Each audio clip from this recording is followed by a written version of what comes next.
Hello दोस्तों, board exam with Pankaj में आप सभी का स्वागत है। इसमें हम लोग 10th के सोशल साइंस के टेस्ट का डिस्कशन करेंगे। जो भी स्टूडेंट 2025 बिहार बोर्ड देने वाले हैं उन्हें इस टेस्ट को ज़रूर रोज़ देना चाहिए। इस टेस्ट को रोज़ 8 बजे व्हाट्सएप ग्रुप पर अपलोड किया जाता है। आधा घंटा का समय दिया जाता है। उसके बाद आपको डिस्कशन वीडियो प्रोवाइड की जाती है ताकि आपसे जो गलती हुई, जो सही हुई, उसको आप सुधार सकें और बोर्ड में अपना स्कोर अच्छा कर सकें।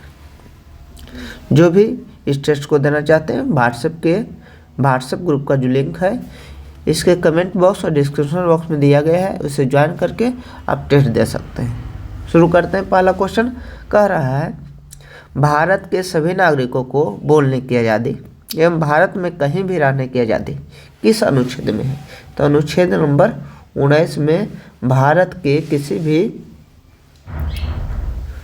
लोग को कहीं भी रहने और बोलने की आज़ादी है। क्या कहा? कितना अनुच्छेद? अनुच्छेद नंबर 19 में 2 अनुच्छेद है। कहेगा प्रेस की स्वतंत्रता यानी बोलने की आज़ादी किस में है? तो 19 में है। और छुआछूत जो नहीं, प्रेस की स्वतंत्रता बोलने की आज़ादी किस में है? 19 में है। अगला कह रहा है, संविधान का कौन सा अनुच्छेद भेदभाव पर रोक लगाया गया है? यानी किस अनुच्छेद में, संविधान के किस अनुच्छेद में कहा गया किसी भी धर्म, जाति, लिंग इसके आधार पर कोई किसी से भेदभाव नहीं करेगा? तो ये कहा गया अनुच्छेद नंबर 15 में। कितने में? अनुच्छेद नंबर 15 में। अगला क्वेश्चन है, इंग्लैंड में महिलाओं को वोट देने का अधिकार कब प्राप्त हुआ? तो इंग्लैंड में महिलाओं को वोट देने का अधिकार 1918 में प्राप्त हो। कब प्राप्त हो? 1918 में। वह सूची जिस पर सिर्फ केंद्र सरकार कानून बना सकती है क्या कहलाती है? 3 प्रकार की सूची होती है कि संघ सूची, राज्य सूची, संवर्धित सूची।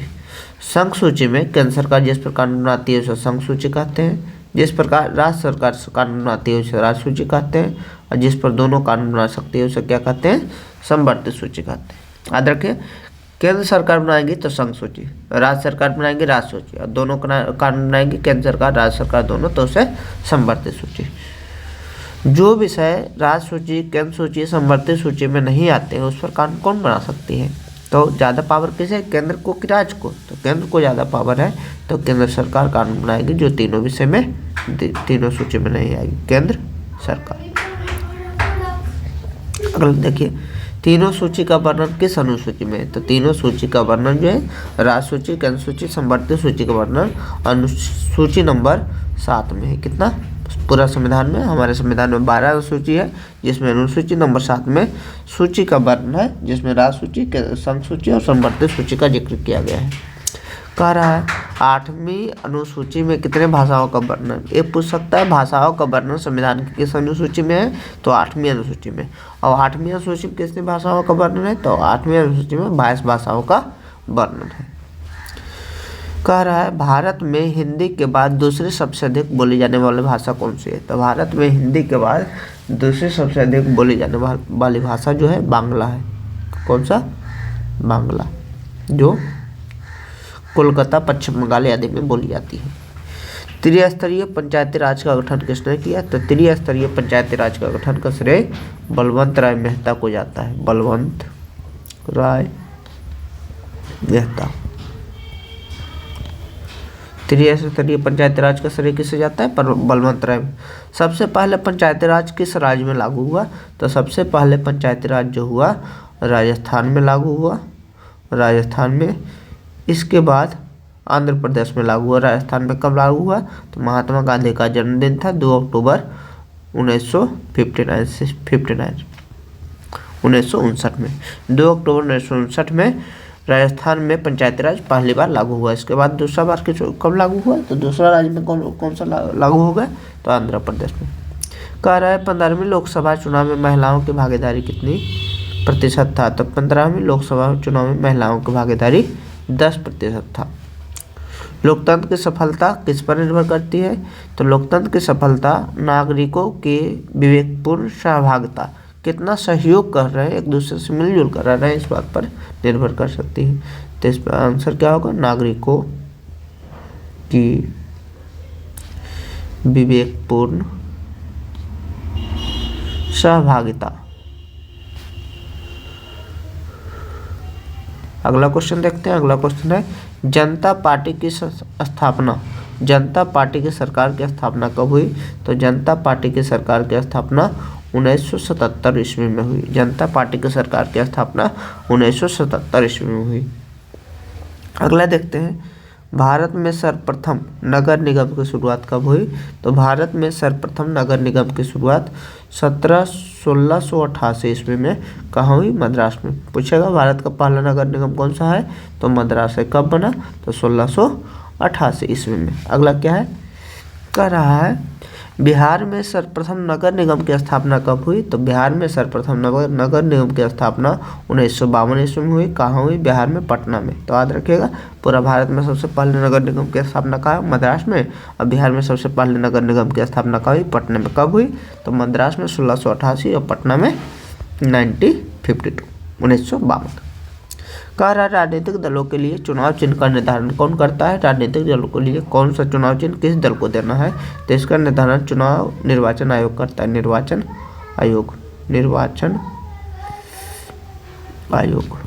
चुनाव निर्वाचन आयोग होता है, वो करता है। अगला देखते हैं बहुजन पार्टी के संस्थापक कौन है? तो बहुजन समाज पार्टी का है। बहुजन समाज पार्टी के संस्थापक बहुजन समाज पार्टी के संस्थापक जो थे वो थे कांशीराम। कौन? कांशीराम, जिसका चुनाव चिन्ह जो होता है हसुआ हथौड़ा छाप है। ये अगला क्वेश्चन है लोक जनशक्ति पार्टी के संस्थापक कौन है? तो लोक जनशक्ति पार्टी के संस्थापक रामविलास पासवान है। रामविलास पासवान। लोक जनशक्ति पार्टी के संस्थापक रामविलास पासवान, जिनका कुछ दिन पहले ही निधन हो गए। इनके बेटे चिराग पासवान है। विश्व का सबसे बड़ा लिखित संविधान कौन सा है? तो विश्व का सबसे बड़ा लिखित संविधान भारत का है। और विश्व का सबसे अधिक पुराना संविधान कौन सा है? तो विश्व का सबसे अधिक पुराना संविधान अमेरिका का है। कहाँ का है? अमेरिका। सबसे बड़ा लिखित संविधान पूछेगा भारत, सबसे बड़ा पुराना लिखित संविधान पूछेगा तो अमेरिका, पुराना में अमेरिका और बड़ा में भारत। अगला देखते हैं सब्जेक्टिव। कह रहा है समवर्ती सूची क्या है? तो समवर्ती सूची वैसी सूची जिस पर कानून केंद्र और राज्य सरकार दोनों मिलकर बना सकती है, समवर्ती सूची कहलाती है। तो पहला आंसर लिखते हैं क्या है? वैसी सूची जिस पर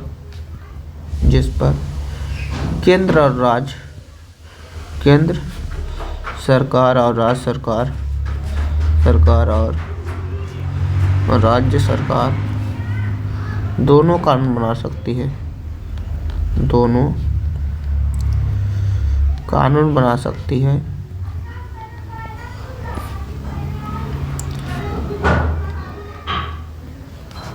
क्या कहलाता है? वैसा सूची जिस पर केंद्र और राज्य सरकार दोनों कानून बना सकती है समवर्ती सूची कहलाता है। समवर्ती सूची कहलाता है।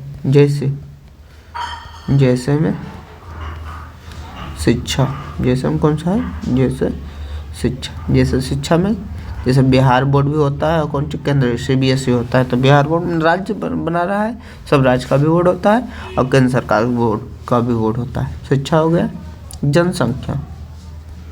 जनसंख्या ये सब पर दोनों मिलकर कानून आती है, इसलिए एग्जाम पर याद रखेगा शिक्षा जनसंख्या समवर्ती सूची में आते हैं। दूसरा क्वेश्चन क्या है?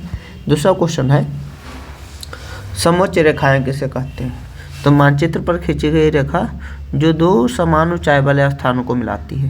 ये काल्पनिक है कि वास्तविक रेखा है? काल्पनिक रेखा। तो मानचित्र पर खींची गई वह काल्पनिक रेखा जो दो समान ऊंचाई वाले स्थानों को मिलाती है क्या कहलाती है? समोच्च रेखाएं कहलाती है। ठीक है। मानचित्र पर खींची गई वह काल्पनिक रेखा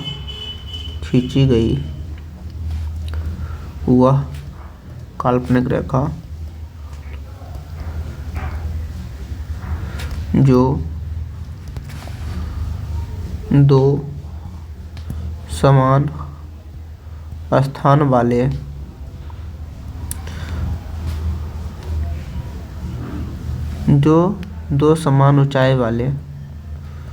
ऊंचाई वाले स्थानों को मिलाती है, जोड़ती है, स्थानों को जोड़ती है, समोच्च रेखा कहलाती है। रेखा कहलाती है। एक होती है समुच्चय कृषि, वो क्या होती है, जब पहाड़ को श्रेणीनुमा बनाकर उस पर खेती की जाती है तो उसे समुच्चय कृषि खेती कहते हैं। ध्यान रखिएगा, समुच्चय रेखा जो समान ऊंचाई वाले स्थानों को मिलाती है समुच्चय रेखा, और पहाड़ को श्रेणीनुमा आकार बनाकर उस पर खेती करने को समुच्चय कृषि कहते हैं। अगला क्या कह रहा है, तीसरा क्वेश्चन, चंपारण आंदोलन के बारे में बताएं। चंपारण आंदोलन क्या था तो समझिए। चंपारण आंदोलन था महात्मा गांधी द्वारा 1917 में शुरू किया गया एक आंदोलन था, जिसमें चंपारण के एक किसान थे, उनका नाम था राजकुमार शुक्ल। उन्होंने गांधी जी को बुलाया और चंपारण में हो क्या रहा था, 3 कट्ठा 1 बीघा में 3 कट्ठा में नील की खेती करना पड़ता था। इससे नुकसान क्या था, एक तो नील की खेती करने से बंजर जो भूमि जो होती थी वो बंजर पड़ जाती थी, और दूसरा उससे आय का भी कम प्राप्ति होती थी, पैसा भी कम आता था। इसलिए सभी किसान चाह रहे थे कि हम नील की खेती ना करें, लेकिन अंग्रेज ज़बरदस्ती कर रहा था। इसलिए गांधी जी आए चंपारण और अंग्रेजों के खिलाफ एक आंदोलन शुरू किया, जिसमें गांधी जी सफल हुए और नील की खेती को बंद करा दिए। तो क्या है, महात्मा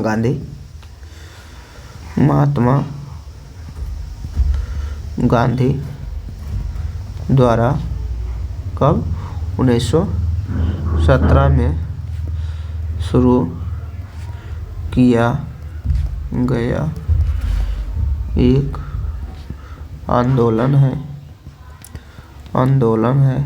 जिसमें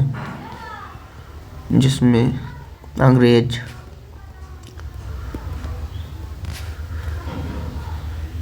एक बीघा में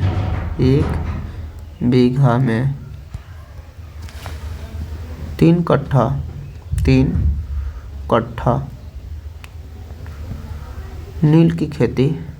नील की खेती करने के लिए किसानों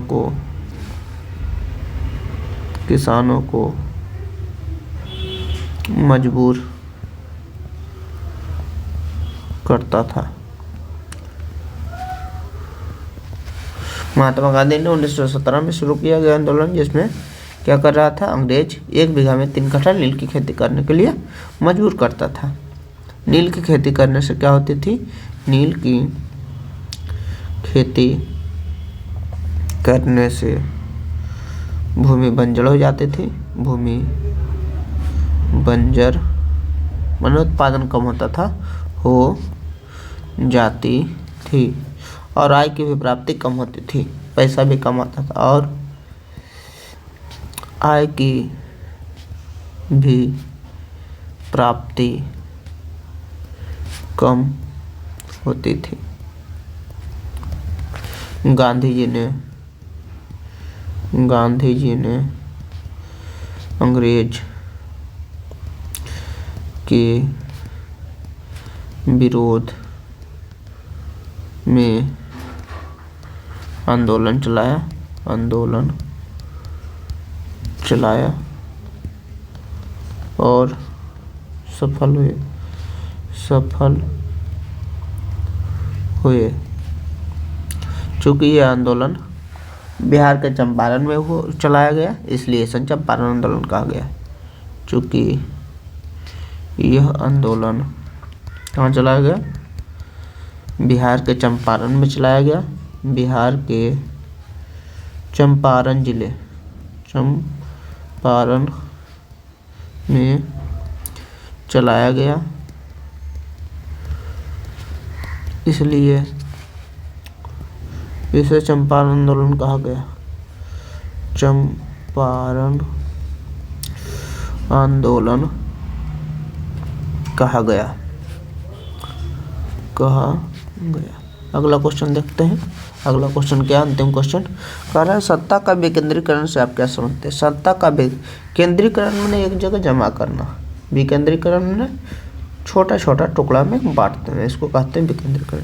तो क्यों करेंगे, तो शासन की सुविधा के लिए एक जगह शासन करेंगे दिक्कत होगी। जैसे मान लीजिए कि केंद्र सरकार प्रधानमंत्री वहाँ से खाली शासन करे तो दिक्कत होगी, लेकिन केंद्र सरकार हुआ उसके बाद प्रधानमंत्री, उसके बाद मुख्यमंत्री शासन कर रहा है, उसके बाद जिला में डीएम शासन कर रहा है। तो इससे क्या हो रही है, शासन करने में आसानी हो रही है।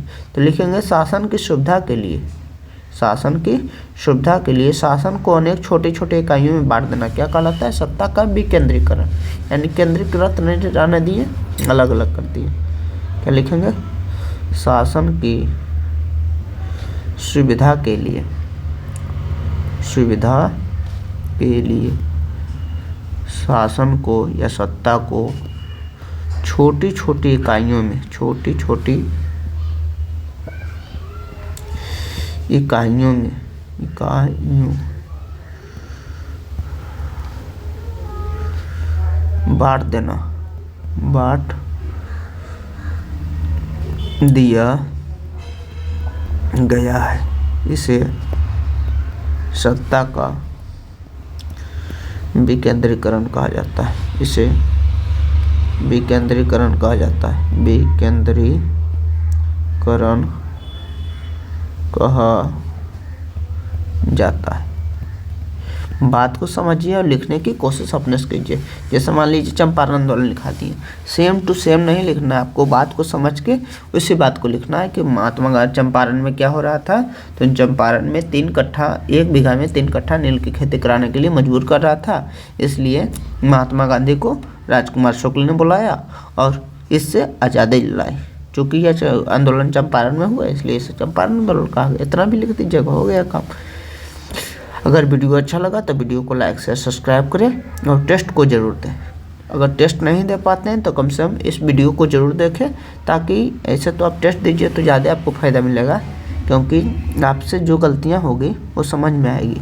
और कम से कम इस वीडियो को तो ज़रूर देखें ताकि आपकी एग्ज़ाम की तैयारी अच्छे से हो पाए। Thank you so much for watching this video. Thank you.